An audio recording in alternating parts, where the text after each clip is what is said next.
तरीके से होगा, ये बड़ा सवाल है। आप बने रहिए हमारे साथ, आगे भी आपसे जानकारी हम लेंगे, क्योंकि एक और खबर है, ठंडे बस्ते में रोटेशन नजर आ रहा है। मौज में प्रभावशाली मेडिकोज दिखाई दे रहे हैं। एसएमएस मेडिकल कॉलेज की रोटेशन व्यवस्था से जुड़ी अहम खबर आपको हम बता रहे हैं। कॉलेज प्रशासन ने पिछले दिनों शुरू की है रोटेशन की कवायद। पहले चरण में सभी नर्सेज नेताओं से प्रशासन ने बातचीत शुरू की, लेकिन बरसों से जमी कुर्सी हिलती देख कुछ प्रभावशाली नर्सेज का विरोध। सच्चाई यह है कि करीब 200 जगह ऐसी चिन्हित है जहां नहीं है नर्सेज का काम, फिर भी कई सालों से प्रभावशाली नर्सेज उन्हीं जगहों पर काम कर रहे हैं। फार्मासिस्ट, लैब टेक्नीशियन, रेडियोग्राफर संवर्ग में भी कुछ ऐसी ही तस्वीर नजर आ रही है। हालांकि कुछ नर्सेज नेताओं ने प्रशासन की इस कवायद का स्वागत भी किया है। उनका ये कहना है कि सही मंशा से लागू हो रोस्टर तो किसी को भी कोई दिक्कत नहीं है, लेकिन किसी भी तरह के विवाद से बचने के लिए अब बैकफुट पर प्रशासन है। बैठक के बाद कॉलेज से अटैच किसी भी अस्पताल में अभी तक लागू नहीं रोस्टर। इस बारे में SMS medical college principal doctor Deepak Maheshwari का बयान भी आया। पूरी व्यवस्था में एक रूपता लाते हुए सभी के सहयोग से रोस्टर लागू करेंगे। एसोसिएट एडिटर विकास शर्मा हमारे साथ लगातार बने हुए हैं। विकास जी, जरा ये समझाइएगा किस तरीके से और क्यों ये ठंडे बस्ते में रोटेशन नजर आ रहा है। देखिए, ये जो कवायद है ये एसएमएस अस्पताल और एसएमएस मेडिकल कॉलेज से अटैच दूसरे अस्पताल सभी जगह के लिए कोड की तरह काम कर रही है।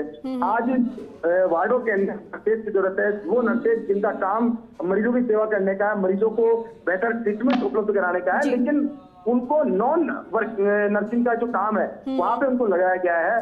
अगर मैं बात करूं एसएमएस अस्पताल की, तो वहां पर काफी संख्या में करीबन 200 से अधिक पॉइंट ऐसे हैं जहां पर बिना किसी नर्सिंग संवर्ग के काम के वहां पर नर्सेज काम कर रहे हैं। चाहे वो हेल्पलाइन की बात करें, चाहे वो बात करें लॉन्ड्री की, चाहे वो बात करें ऑक्सीजन की प्लांट की, चाहे वो बात करें ओपीडी की, इन व्यवस्थाओं में जहां पर कैडर के लोग लगने चाहिए या फिर और दूसरे संवर्ग के लोग लगने चाहिए, उनकी जगह पे नर्सेज काम कर रहे हैं। और ये नर्सेज वो है जो कि प्रभावशाली नर्सेज है।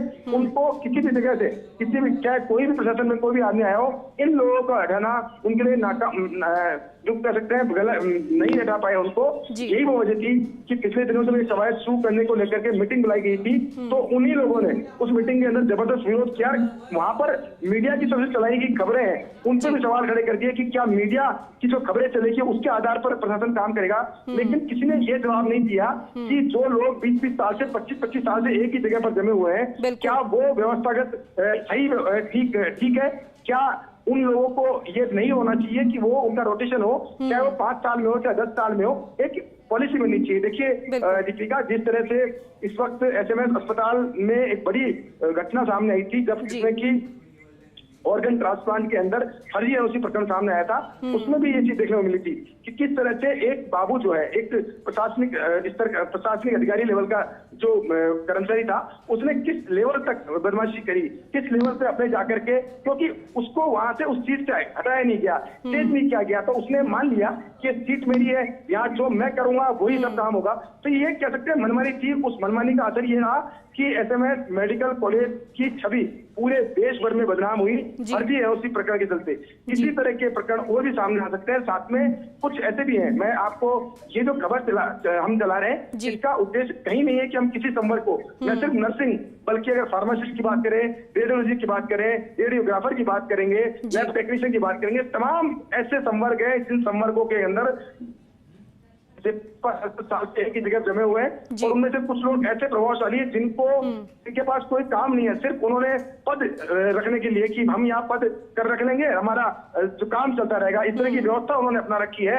और यही वो वजह है कि प्रशासन ने एक अच्छी पहल दिखाते हुए, क्योंकि कुछ नर्सेज नेता है जो कि इस पूरी जो कवायद है उसका स्वागत भी करते हैं। उनका कहना है कि वास्तव में रोस्टर सिस्टम लागू होना चाहिए। क्यों नहीं, जो नर्सेज है वो उनका हमेशा फिक्स रहे कि जो नर्सेज वार्ड में काम करते हैं वो वार्ड में काम करते रहे, जो वार्ड से बाहर काम करते हैं वो वार्ड से बाहर ही काम करते रहे। एक रोटेशन होना चाहिए, हर संवर्ग का रोटेशन होना चाहिए, और न सिर्फ नर्सेज बल्कि हर संवर्ग के अंदर ये रोटेशन प्रक्रिया होनी चाहिए कि जो सिस्टम जो है वो मजबूती से काम करता है, सिस्टम में पारदर्शिता आती है, और साथ में सबसे महत्वपूर्ण बात यह है कि जिम्मेदारी तय होती है। क्योंकि अगर लंबे समय तक अधिकारी जो नर्सेज है या और मेडिकोज है वो एक जगह काम करते हैं तो उनकी जिम्मेदारी तय नहीं हो पाती है, वो अपने जो मूल काम है उससे भटक जाते हैं। इसलिए ये रोटेशन की प्रक्रिया है। सरकार में भी एक प्रक्रिया है इस तरह की कि 4 से 5 ये व्यवस्था होनी चाहिए। अब हो सकता है नर्सेज के लिए या फिर और जो मेडिकोज है उनके लिए एक नई बिल्कुल विकास जी, और यहाँ पर प्रभावशालियों के प्रभाव से कोई मतलब नहीं है, मतलब सिर्फ लोगों से है, मरीज जो वहां पर पहुंचे उनकी सुविधाओं से है। बहुत शुक्रिया आपका बातचीत के लिए, जानकारी के लिए।